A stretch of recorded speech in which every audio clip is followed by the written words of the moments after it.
and welcome to this one-of-a-kind virtual interaction with a very loving Didi Krishna. I have been fortunate to have spent time with Didi Krishna over the past several decades, and I have actually seen her and her style of engaging with people, the loving and compassionate nature that comes naturally to her, and I can tell you that the feeling one gets in her presence is indeed one which is very powerful. I think the word servant leadership is probably best exemplified by the character and the grace of Didi Krishna. Her entire effort to be able to serve before anything else, and not only that, also look at the well-being and welfare of all those who are being served, not only by her but even by the institution, is indeed very exemplary. And I don't think one can find a better person today to be able to engage with at a time when the world is facing a crisis of a very different kind. It is indeed a time when everyone needs to come together. We need to unite not only as a country, as humanity, but as a world, to be able to combat a phase that has never been seen or experienced by people ever before. So Didi Krishna, it's an honor and a pleasure for me to interact with you today. And to get a conversation started in these times, really, what message do these times really bring to us? It is a joy, an honor and a privilege to have this interaction with you. But let me say this to you at the very outset, that I am a dull, a pale piece of glass. It is only when the Master's light shines on me that I can just reflect a ray of His light. So all glory belongs to Him. Beloved Dada would often tell us that man is so made that he wishes away difficulties, obstacles, unpleasant situations, and he wishes that pleasant, good, positive situations should last forever. But we must realize that life is a school and experience is our teacher. These unpleasant situations, they come to us until we learn to accept them, endure them, because they bring a lesson for us. And until we have learnt that lesson, that particular experience, that particular difficulty will keep on coming back to us, perhaps even wearing a more formidable form. It's very simple to how we all have to pass examinations at school. If I am in the 5th standard, if I have to move on to the 6th standard, I definitely have to clear my 5th standard examinations. So it is with crisis. Once I learn the lesson it has to teach me, I move on to the next level only to face another examination that is waiting for me. So then how does one really navigate their life through these trying times? Navigating through life is perhaps the only answer. And once again, I can think of 4 quick tips which beloved Dada narrated to us. The first tip Dada always said is, focus on what you can control rather than focusing on what is outside your control. For example, my height, it is not in my control. If today I feel I should have been a little more taller and I try very hard, but I don't think it's possible for me to change my height now. But of course, I have the choice to decide my weight. Do I want to lose weight? Do I want to gain weight? Or maybe I just want to retain the weight that I am now. Or my muscle mass, that is also in my control.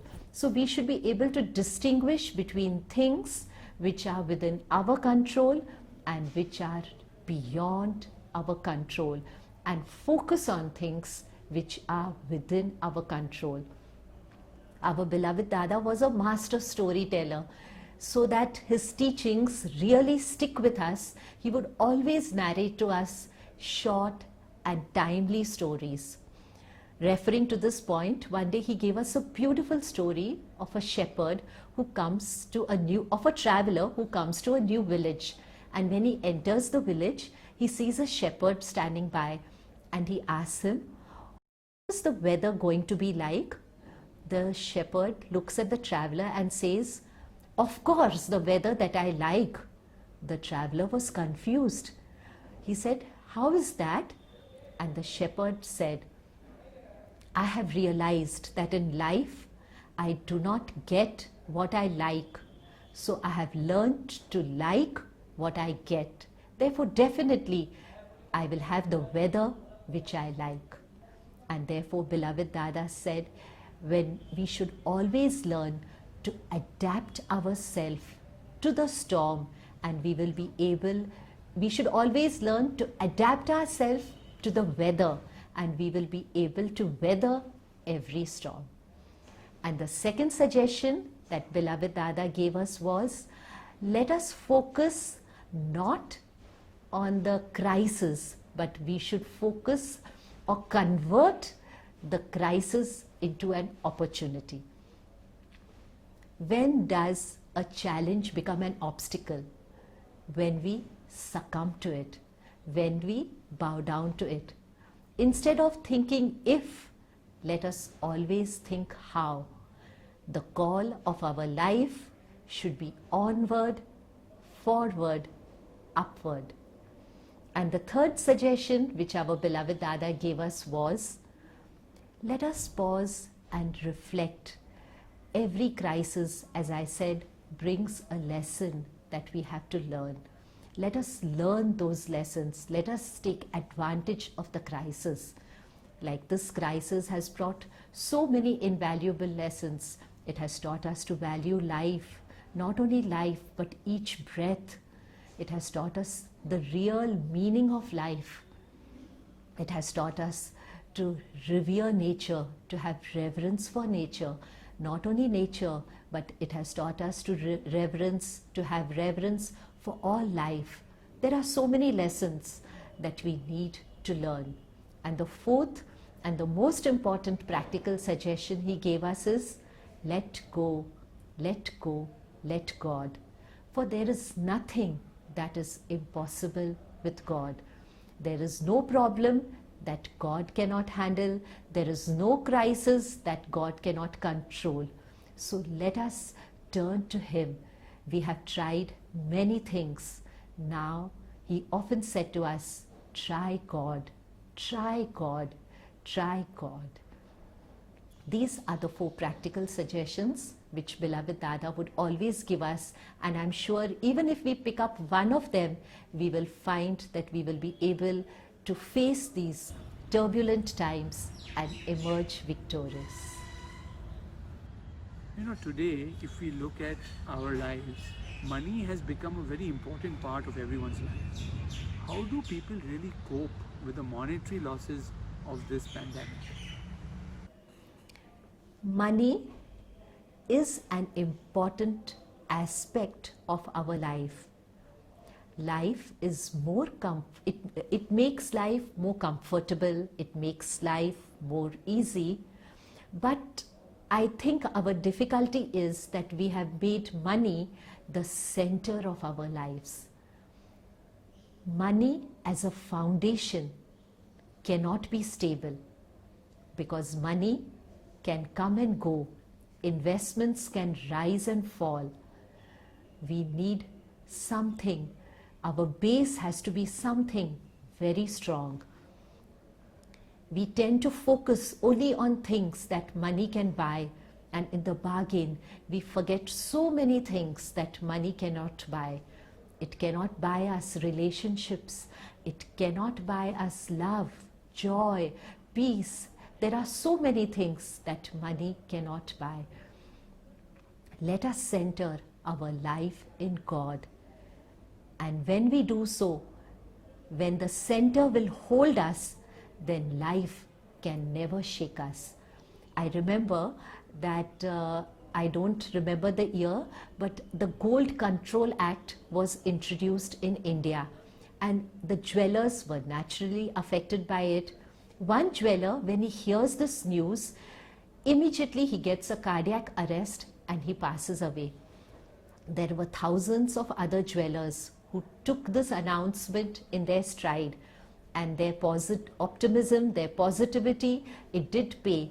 And after a couple of years, this act was withdrawn and people were allowed to buy and sell gold. So it is not what happens to us, but it is what is our reaction to what happens to us.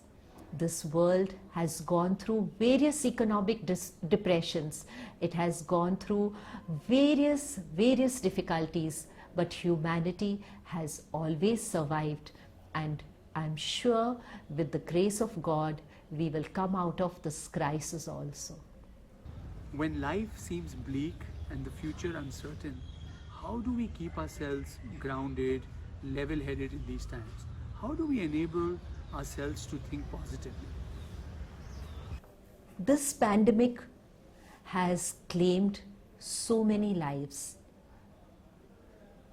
Isn't it a blessing that I, my family members, so many of my friends, my relatives, so many acquaintances, they are still living.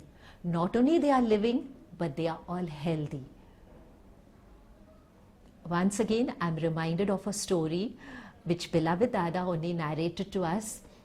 Beloved Dada said there was a friend of mine and he met with an accident because of which he lost an eye and he was admitted to the hospital. His friends, just to give him solace, visit him in the hospital and find him cheerful as ever. Surprised, they ask him, "How is it that you're cheerful?" He said, "I keep on thanking the Lord.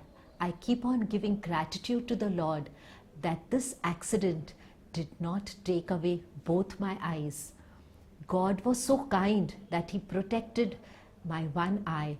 Now I'm learning to make the best use of that one eye. What I could see with two eyes, I can easily see with one eye." So whenever life is bleak, whenever we are passing through difficult times, let us turn to gratitude. There is so much to be grateful for. We have food on our plate, we have a shelter, we have wonderful, comforting families, friends. When we approach life in a sense of gratitude, then the difficulties, the challenges do not sting us.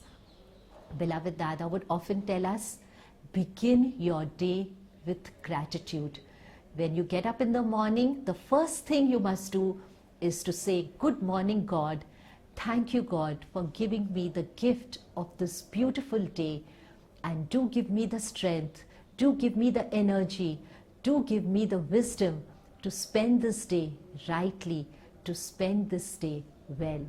Once we adapt this attitude of gratitude, we will see that life is so smooth, so lovely, and so beautiful. Today we are dealing with this entire pandemic, but how do we really prevent a catastrophe of this nature in the future? I think this question each one of us should introspect and ask ourselves. This crisis has taught each and every one of us so many lessons. Many people are of the view that diseases like SARS, like swine flu and COVID-19 have originated from animals. We must therefore be very careful of the food that we eat. The rishis of ancient India said to us, "We are what we eat." Therefore, our diet should be sattvic. How can we eat food of cruelty and get strength from it? there are many other changes, lifestyle changes, which we need to make. We need to have different priorities in our life now. We cannot for sure get back to our old ways of living. We need a course correction.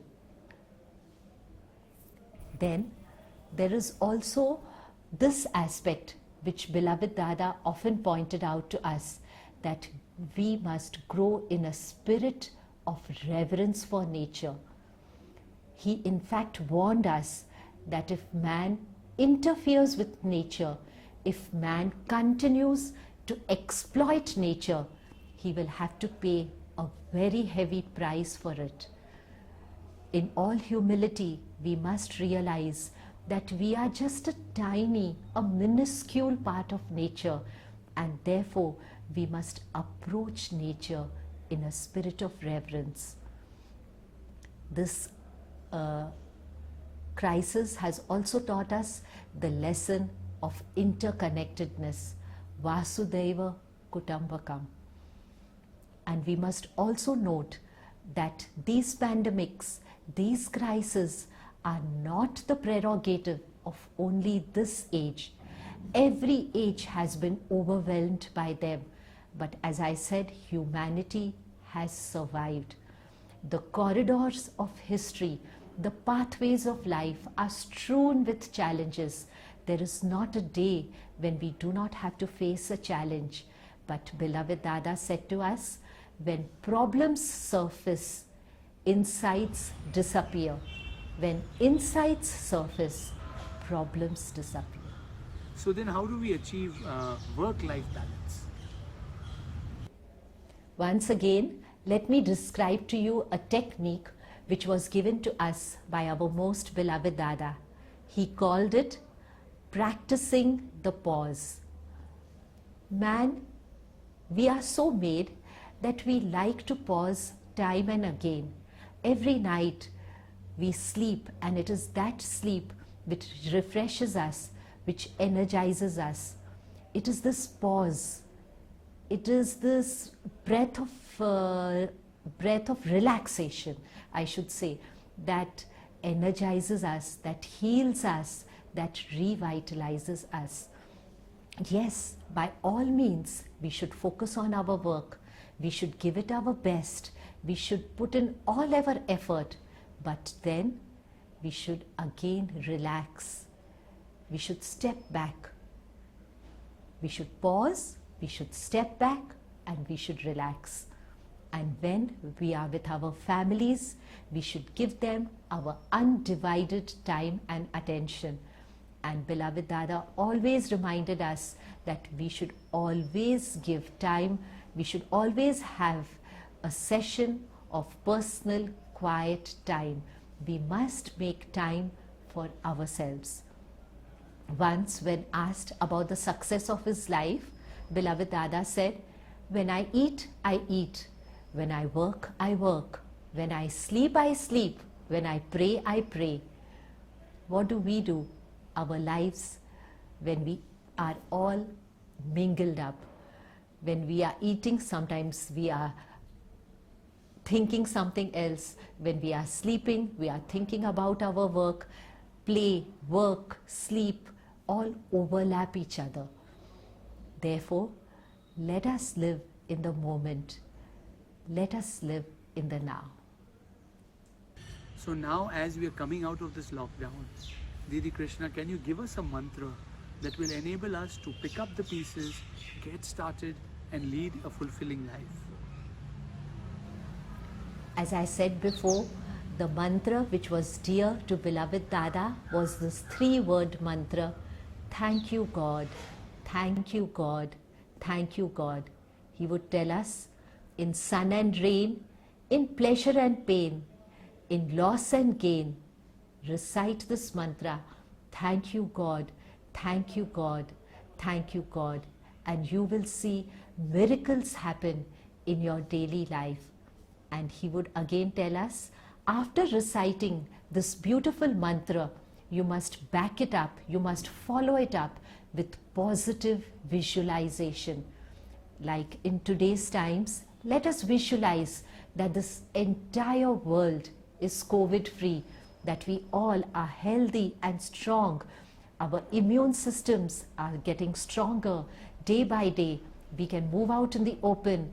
We can get a glimpse of the rising sun. We can feel the breath of the fresh air on our face. We can really enjoy life. We can enjoy and feel happy and make others happy. There are so many positive affirmations which we can practice. We can say to ourselves, within us lie unlimited possibilities. My body is healthy. My mind is peaceful. My soul is tranquil. I am connected to the divine powerhouse. I am free of fear, of worry, of anxiety.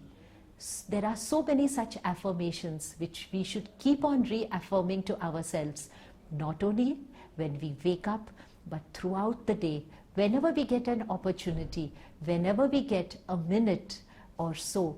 Let us keep on reaffirming these phrases, these powerful affirmations to ourselves, and we will see that we will generate such positive vibrations that will lead us out of the crisis, out of difficulty, to a state of joy and peace. I know the Sadhu Vaswani mission has been doing a lot of work in these times. So what is the seva, the nature of seva that the Sadhu Vaswani mission is currently doing?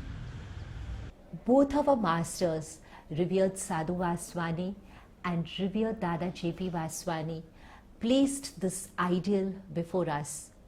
Service of the poor is worship of God. They still went a step further. They said that this service is the rent, in fact, that we pay for inhabiting this body. They said this life that is given to us is a loan to be passed on to those whose need is greater than ours, and their lives were living witnesses to this great ideal. For them, to live was to give, to live was to serve, to live was to bear the burdens of others. And we at the mission, especially this team of devoted and dedicated and dynamic volunteers, they said, we will convert Corona into Karuna. We will become Karuna warriors. We will carry Dada's love, Dada's blessing, and Dada's bounties throughout. Wherever we can reach, we will carry it to them.